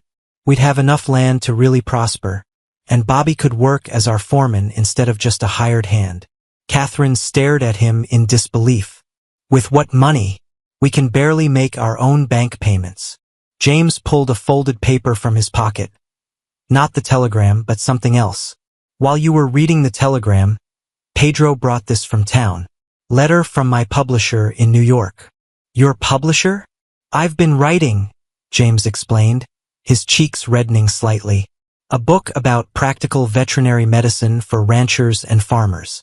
Simple language, common problems, real solutions. They want to publish it. Catherine took the letter with shaking hands and read the publisher's offer. The advance payment was enough to buy the Olson Ranch outright and still have money left over for improvements. You wrote a book? She asked in amazement. Evenings, when you thought I was just reading, James admitted. I wanted to contribute something more than just physical labor. Wanted to prove I could be useful in ways that mattered. Marcus tugged on James's sleeve. Does this mean we're going to be rich? It means we're going to be smart, James corrected. Rich is what you have in your bank account. Smart is what you have in your head and your heart. Agent Morrison shook his head in bewilderment. So let me understand this. You're turning down a prestigious position at Harvard University to buy a ranch in Nebraska and write books about cow medicine. I'm choosing to be where I'm needed most, James replied. Harvard has plenty of professors. But Catherine needs a partner. Marcus needs a father. And this community needs someone willing to stand up to bullies like Frank Olson. Sheriff Williams grinned and extended his hand to James. Welcome to Nebraska, Professor Crawford. Something tells me you're going to fit in just fine. As the officials prepared to leave, Catherine found herself alone with James for the first time since the telegram's arrival. The weight of his decision, choosing her over prestige, their life together over his former success, left her feeling both grateful and worried. Are you sure? She asked quietly. Really sure? Because once Agent Morrison leaves, there's no going back. James took her hands in his eyes serious but calm. Catherine, 18 months ago, I thought success meant respect from colleagues and a big office with leather chairs. But working this ranch with you, watching Marcus learn to be a man, being part of something real and important, that's what success actually looks like. Even when the work is hard and the money's tight? Especially then, James replied. Easy things don't teach you who you really are. Hard things do. Catherine smiled, feeling the last of her fears dissolve. In that case, James Crawford, I think we're about to learn a lot about ourselves. As Agent Morrison's wagon disappeared down the dusty road toward town, Catherine stood beside her husband and watched the sun set over their land. Land that would soon be twice as large, twice as prosperous, and completely their own. So, she said, leaning against James's shoulder, what do we do first? Buy the Olson Ranch or rebuild our barn? First, James said, wrapping his arm around her waist. We finish what we started. The barn, the cattle, the life we're building together. The rest can wait. And Bobby gets a second chance, just like I did. Sometimes that's all a person needs to become who they're supposed to be. In the distance, Marcus was playing with Pedro's children, their laughter carrying across the evening air like a promise of better days ahead. Catherine closed her eyes and listened to the sounds of home. Cattle lowing, horses nickering, the wind through the grass, and realized that everything she'd ever wanted was right here in this moment. 6 weeks later, the sound of hammering echoed across the Crawford Ranch as Catherine climbed the ladder to help James secure the final beam of their new barn roof. The October air was crisp with the promise of winter, but sweat beaded on her forehead as she worked alongside her husband to complete the structure that would shelter their expanded herd through the cold months ahead. Hand me that rope, James called down from the peak, his shirt sleeves rolled up despite the chill. We need to tie off this corner before the wind picks up. Catherine passed him the rope and marveled at how natural this felt. Working together, building something with their own hands, creating security from nothing but determination and hard work. 6 weeks ago, she'd been a struggling widow on the verge of losing everything. Now she was half of a partnership that owned the largest ranch operation in the county. Mama, Papa James. Marcus's voice carried from the yard below. Riders coming. Catherine shielded her eyes against the afternoon sun and saw a small group approaching from the direction of town. As they drew closer, she recognized Pastor Lindgren leading the group, followed by Tom Mitchell, Dr. Chun, and several other neighbors. Looks like the welcoming committee, James observed with a grin, securing the last knot with practiced efficiency. They climbed down from the barn roof to greet their visitors, and Catherine noticed that each person carried something. Covered dishes, wrapped packages, bottles of what was probably Pedro's famous apple cider. "We come bearing gifts," Pastor Lindgren announced with a warm smile. "The whole community wanted to celebrate your success and welcome you properly to the neighborhood." "You didn't need to do this," Catherine protested, though she was touched by their thoughtfulness. "Actually, we did," Tom Mitchell said gruffly.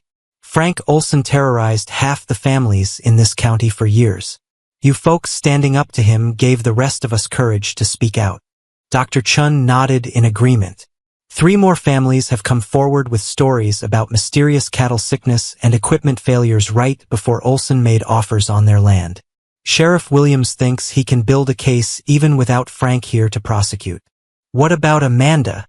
Catherine asked, concerned about Frank's abandoned wife despite their past differences. "Moved back east last week," Pastor Lindgren replied. "Said she never knew about Frank's illegal activities, and I believe her.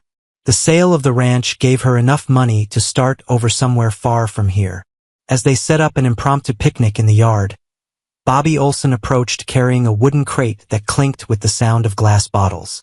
In the 6 weeks since his father's disappearance, the young man had transformed from a guilty, frightened boy into a reliable ranch hand with calloused palms and sun-weathered skin. "Fresh milk from the new cows," Bobby announced, setting down his burden with pride. "And Mrs. Martinez sent some of her cheese to go with it." "How are the new cattle settling in?" James asked, accepting a bottle of the rich, creamy milk. "Like they were born here," Bobby replied enthusiastically. "The grass on the north section is some of the best grazing I've ever seen. We should be able to support twice as many head by next spring." Catherine smiled at Bobby's transformation. Working honest labor for honest pay had given him a confidence and dignity that his father's schemes never could. He'd become like an older brother to Marcus, teaching him to rope and ride while learning from James about animal husbandry and land management. "Speaking of next spring," Pastor Lindgren said, pulling out an official-looking envelope, "this came for you at the post office. Return address says Harvard University." Catherine's heart skipped as James accepted the letter with curious confusion. "I thought we settled everything with Harvard." "Maybe they changed their minds about accepting your resignation," she suggested, though the thought made her stomach clench with worry.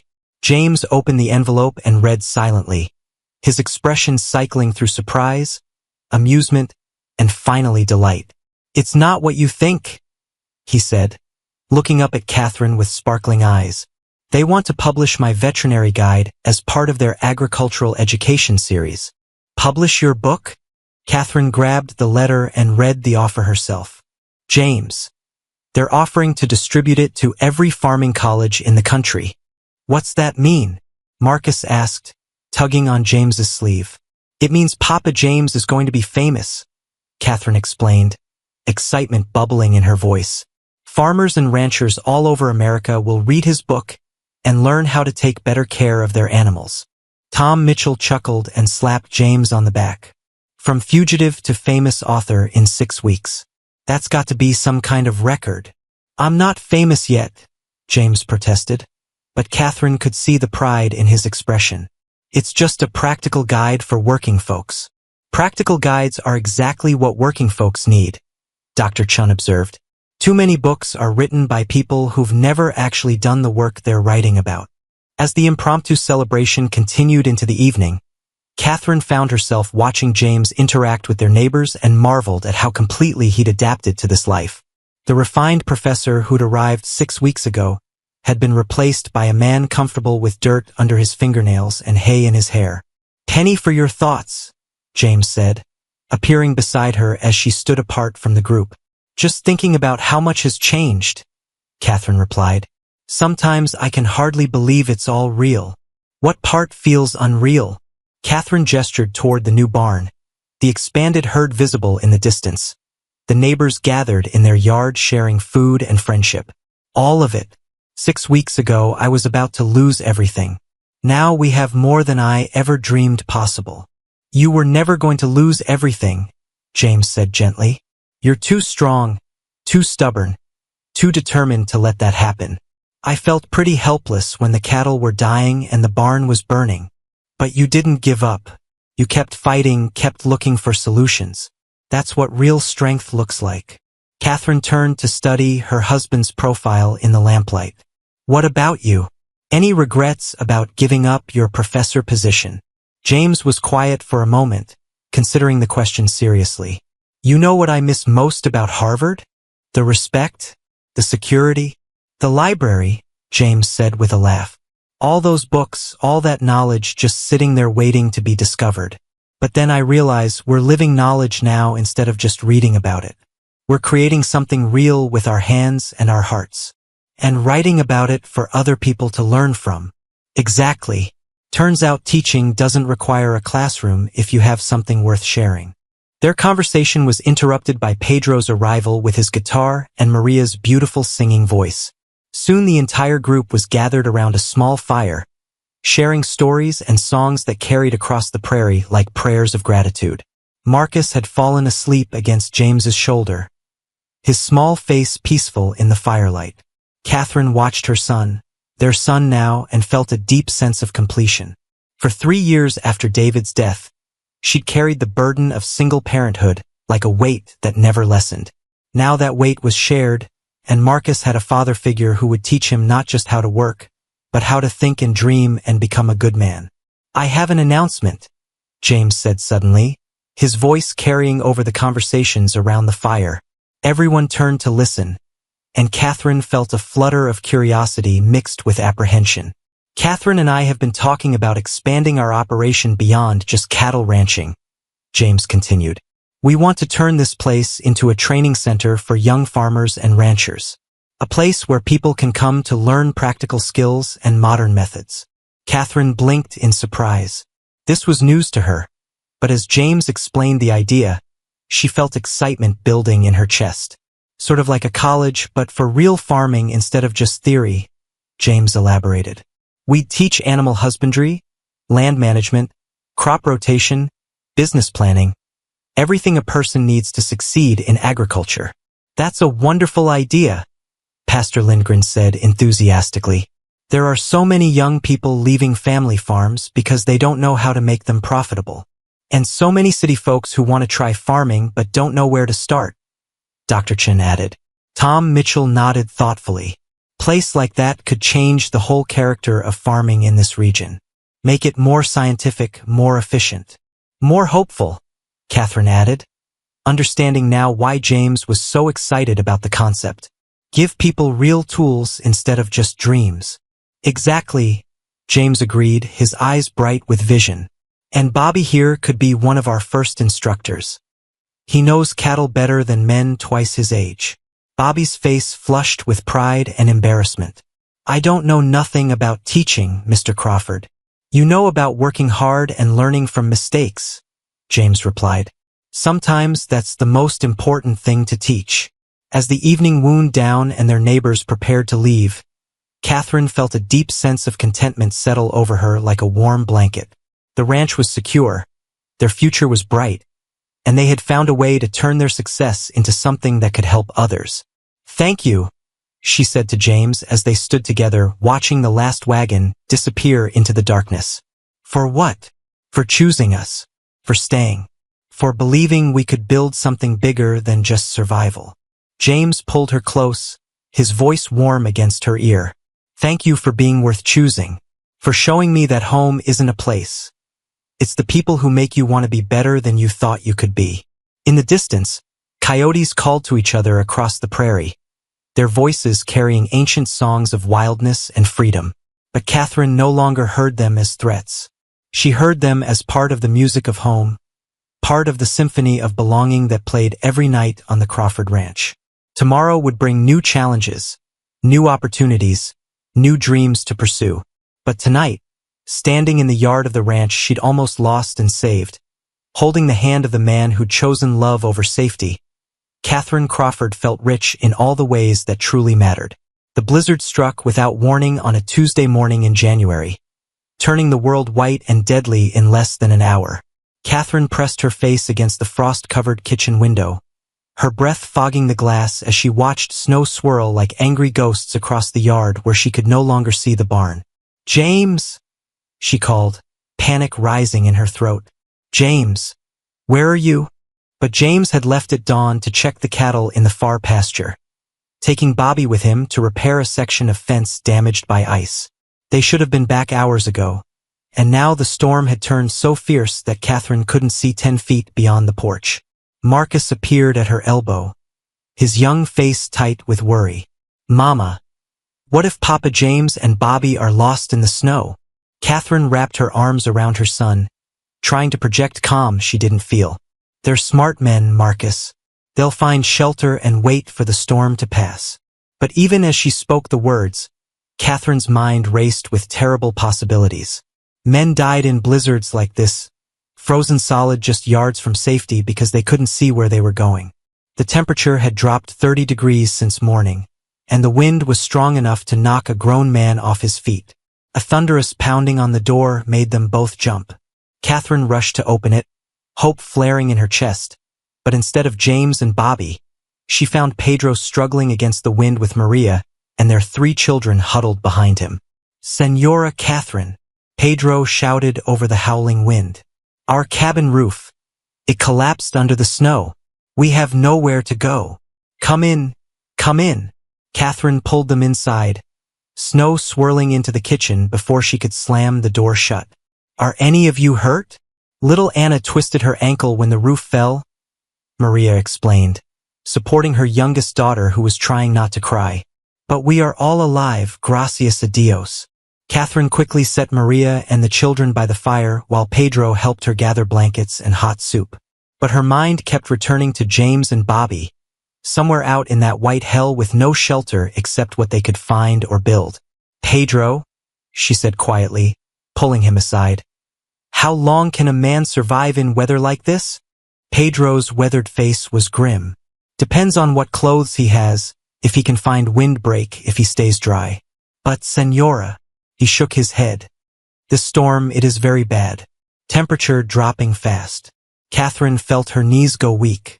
She'd survived David's death, Frank Olson's sabotage, and the threat of losing the ranch. But the thought of losing James to the merciless prairie winter made her physically sick. "We have to do something," she said desperately. "We can't just sit here and wait." "In this storm, searching would be suicide," Pedro replied gently. "We would only get lost ourselves, maybe freeze to death trying to help them." "Then what do we do?" Before Pedro could answer, a different sound cut through the wind, the sharp crack of breaking glass from somewhere in the house. Catherine grabbed the rifle and motioned for Pedro to stay with the families while she investigated. The sound had come from James's study, the small room where he'd been writing his veterinary guide. Catherine pushed open the door and gasped. The window had been shattered by the wind, and snow was already piling on his desk, covering the pages of his manuscript with deadly white. "His book?" Catherine whispered, rushing to gather the scattered papers. "All his work." As she collected the soggy pages, Catherine realized that saving James's writing had become more than just preserving paper and ink. The book represented everything he'd built here, everything he'd chosen over his old life. If he didn't survive the storm, this book would be his legacy. The gift he'd wanted to give to farmers and ranchers everywhere. Working quickly, she and Pedro managed to board up the broken window and move the manuscript to safety. But as they worked, Catherine's mind was formulating a desperate plan. "Pedro," she said slowly, "what if we could signal them somehow? Let them know where home is." "How?" "They cannot see anything in this storm." "Not see," Catherine said, her voice growing stronger with determination. "Here." She led him to the kitchen where the church bell James had bought her for Christmas sat on the mantelpiece. It was a beautiful brass bell, meant to call the family to dinner from the far reaches of the ranch. But it could serve another purpose now. "We ring the bell," Catherine explained. "Every few minutes, all night if we have to. Sound travels farther than sight in weather like this." Pedro's eyes lit with understanding. "See, like a lighthouse for the ears instead of the eyes." They bundled up and fought their way to the porch, where Pedro rigged a rope system that would let them ring the bell from inside the house. The wind tried to tear the sound away, but the deep bronze tone cut through the storm's roar like a knife.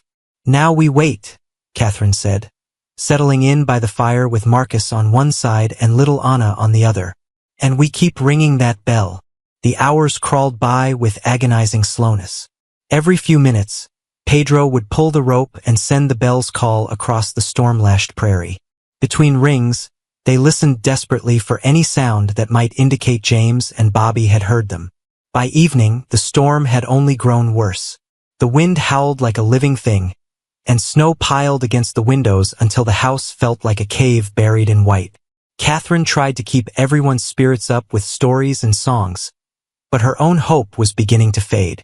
"Mama," Marcus whispered during a quiet moment, "what if they don't come back?" Catherine looked down at her son's frightened face and felt something fierce and protective rise in her chest. "Then we keep this ranch running until they do. We honor everything they've built, and we never give up believing they'll find their way home." "But what if?" "No what ifs," Catherine said firmly. "Your Papa James is the smartest, strongest man I know. If anyone can survive a storm like this, it's him." As if summoned by her words, a new sound penetrated the wind's howl, faint but unmistakable. The lowing of cattle moving closer to the house. "The herd!" Pedro jumped up, pressing his ear to the door. "They are bringing the cattle home." Catherine's heart leaped. James and Bobby must be driving the cattle back to the safety of the barnyard, using the animals' instinct to find shelter. But where were the men themselves? Pedro rang the bell furiously now, sending call after call into the storm. And finally, miraculously, they heard it. A human voice shouting through the wind, growing closer with each passing minute. Catherine threw open the door despite the driving snow and screamed into the storm. "James, we're here. Follow the bell." A shape materialized out of the white, a figure leading a horse with another person draped across the saddle. As they stumbled into the circle of light from the house, Catherine saw that it was Bobby, half frozen but walking, supporting James, who appeared to be unconscious. "Help me," Bobby gasped, his lips blue with cold. He fell through the ice on the creek. Been trying to keep him warm, but Catherine and Pedro rushed to help carry James into the house. His clothes were frozen solid, his face pale as death, and his breathing so shallow she could barely detect it. "Get his wet clothes off," Maria commanded, taking charge with the brisk efficiency of a woman who'd raised children on the frontier. "We need warm blankets, hot water bottles, and soup if he can swallow it." As they worked to warm James back to life, Bobby told them what had happened. "Storm caught us checking the fence line. We tried to make it back, but couldn't see nothing. Then Mr. James spotted the cattle heading toward home and said we should follow them." "Smart thinking," Pedro said approvingly. "Was his idea to drive the herd instead of leaving them?" Bobby continued, his teeth chattering. "Said cattle know where safety is better than people do sometimes. But when we crossed the creek, the ice gave way under his horse. He went into the water up to his chest." Catherine felt tears freeze on her cheeks as she imagined James plunging into the icy creek, the shock of freezing water stealing his breath and strength. "How did you get him out?" "Roped him and pulled him to shore, but by then he was already getting confused from the cold. Kept trying to lie down in the snow, said he just needed to rest a minute." Bobby's voice cracked with emotion. "Had to tie him to his horse to keep him moving. For the next several hours, they fought to save James's life." Catherine held him against her body, sharing her warmth while Maria forced hot broth between his blue lips drop by drop. Pedro and Bobby took turns rubbing his frozen hands and feet, trying to restore circulation without causing further damage. "Talk to him," Maria advised. "Sometimes a familiar voice can call a person back from the edge." So Catherine talked. She told James about the cattle safely returned to the barn, about his manuscript rescued from the snow, about the farming school they were going to build together. She reminded him of all the reasons he had to live, all the dreams they still needed to fulfill. "You can't leave us now," she whispered against his ear. "Marcus needs his Papa James." I need my husband. The world needs your book, your knowledge, your stubborn determination to help people. As dawn broke over the storm-exhausted prairie, James's eyes finally fluttered open. His voice was just a whisper, but it was the most beautiful sound Catherine had ever heard. Did we save the cattle? Catherine laughed through her tears, relief flooding through her like warm sunshine. We saved the cattle. Bobby saved you, and you saved all of us by being smart enough to follow them home. James tried to sit up, winced, and settled back against the pillows. Bobby's a hero. Kept me alive when I wanted to give up. We're all heroes, Catherine said, looking around at the room full of people who'd survived the storm together. And we're all family. Outside, the wind was finally beginning to die down, and patches of blue sky showed through the breaking clouds. The blizzard was ending, but Catherine knew that what they'd built together, the bonds of love and loyalty forged in crisis, would last forever. Spring arrived like a miracle after the brutal winter, and Catherine stood in the doorway of their newly completed schoolhouse, watching the first class of students practice roping techniques under James's patient instruction. The building had risen from the prairie through the combined efforts of neighbors, students, and sheer determination, its fresh lumber gleaming golden in the April sunshine. Wider loop, Sarah. James called to the banker's daughter who'd enrolled despite her father's initial objections. Remember, you're not trying to catch the cow. You're giving her a chance to step into the rope. Catherine smiled as she watched Sarah Henderson, once the spoiled princess of Millbrook's only bank, struggle with a skill that Bobby Olson mastered with effortless grace. The farming school had attracted students from across Nebraska and beyond, young people hungry to learn practical skills that books alone couldn't teach. Mrs. Crawford? A soft voice behind her made Catherine turn to find Elizabeth Morrison, Tom Mitchell's niece from Iowa, holding a basket of freshly gathered eggs.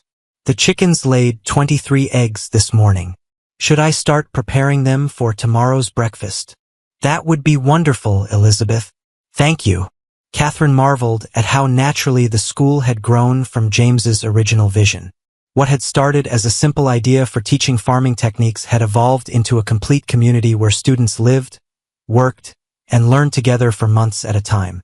The sound of approaching wagons made Catherine shade her eyes against the sun. A small caravan was making its way down the dusty road toward the ranch, 3 wagons loaded with people and possessions, moving with the purposeful pace of those who'd traveled far to reach their destination. James, Catherine called. More students arriving. James finished demonstrating a proper lasso throw and walked over to join her, wiping sweat from his forehead with his sleeve.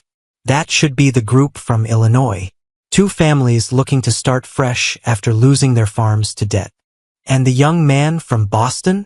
David Chun, Dr. Chen's nephew, wants to learn ranch management so he can help his uncle expand into cattle breeding.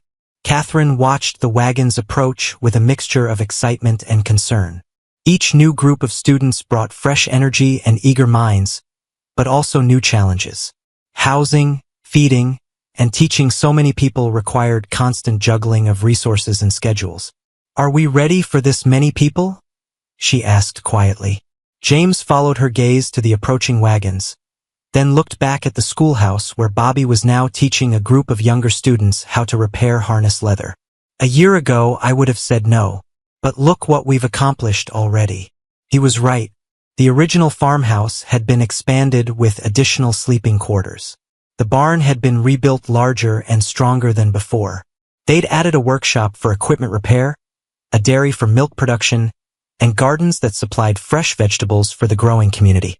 Besides, James added with a grin, we have the best foreman in Nebraska keeping everything running smoothly.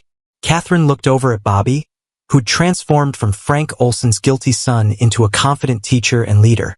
The young man had found his calling in working with students, combining practical knowledge with the patience that came from understanding what it meant to make mistakes and learn from them. The first wagon reached the yard, and a weather-beaten man climbed down from the driver's seat with the careful movements of someone who'd been traveling for days. Behind him, a woman and 3 children peered out with the wide-eyed curiosity of people seeing their new home for the first time. Mr. Crawford? The man asked, approaching with his hat in his hands. I'm Robert Turner from Illinois. These are my wife Emma and our children. We wrote about enrolling in your farming program. Welcome to Crawford Ranch, James said, extending his hand with genuine warmth. We've been expecting you. How was the journey? Long but worthwhile, Emma Turner replied, climbing down from the wagon with a baby in her arms. We've heard wonderful things about what you're doing here.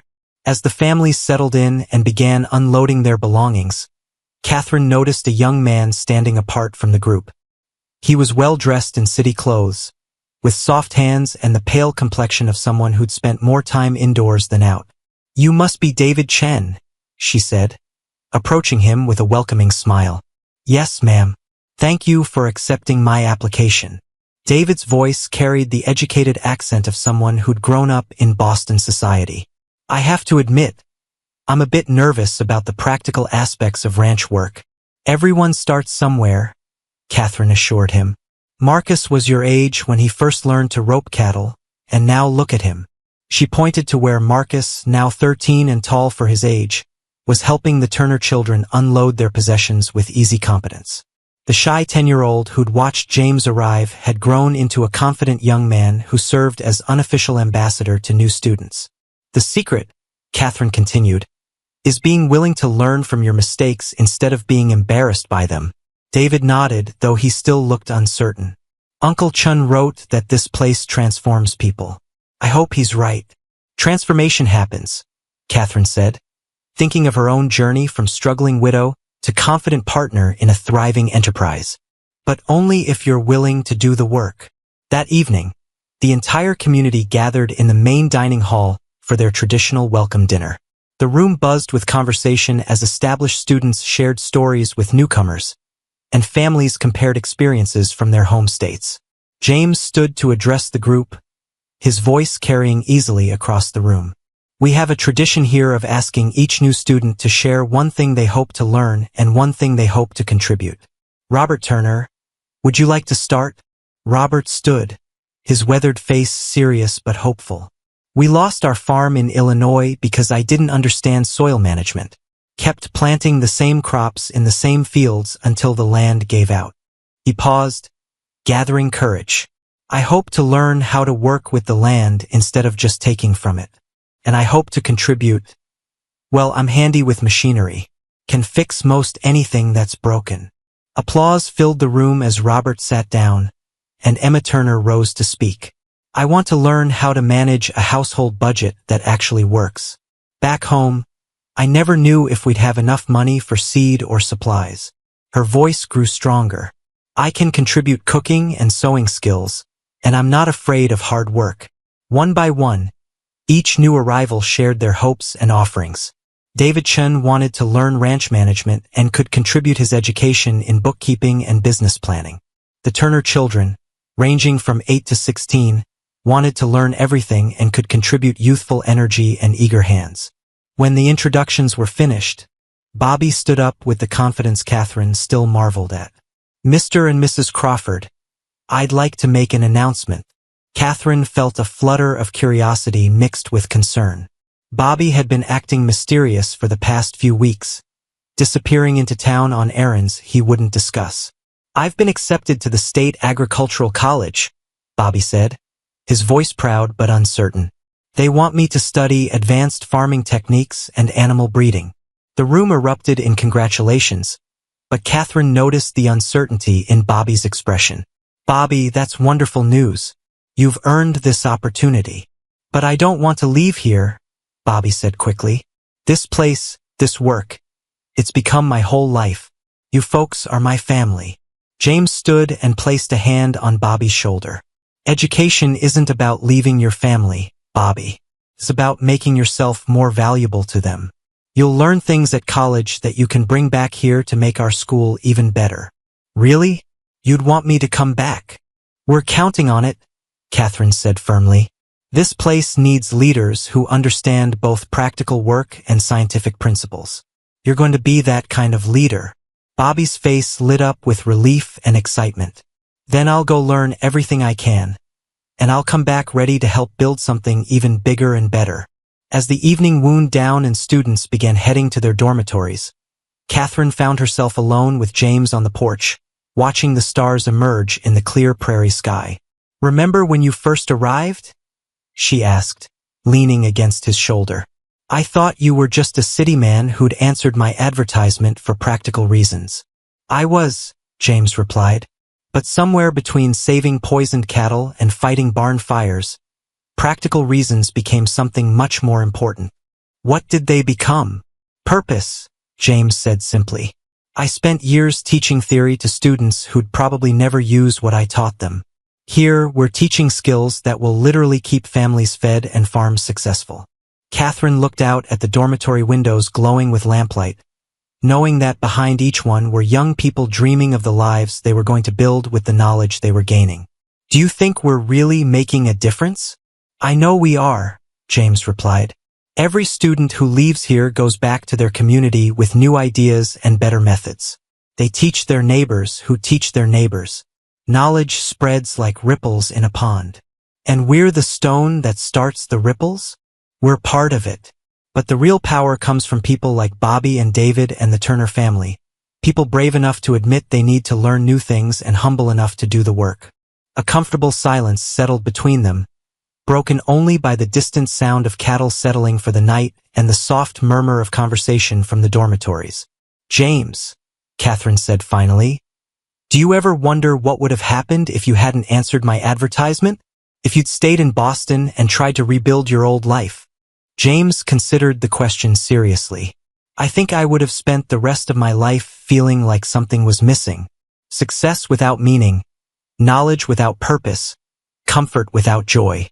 And now I wake up every morning knowing that what we do here matters. That we're not just surviving or even prospering, we're building something that will outlast us." James pulled her closer. "We're creating a legacy that has nothing to do with money or prestige and everything to do with helping people build better lives." Catherine smiled, feeling the deep satisfaction that came from work that aligned with her deepest values. "In that case, Professor Crawford, I'd say we're exactly where we're supposed to be." "Mrs. Crawford," James replied with mock formality. "I couldn't agree more." In the distance, a coyote called across the prairie, its voice carrying the wild music of the land they'd chosen to call home. But Catherine no longer heard it as a sound of loneliness or danger. She heard it as part of the symphony of belonging, part of the eternal song of people who'd found their place in the world and were determined to make it better.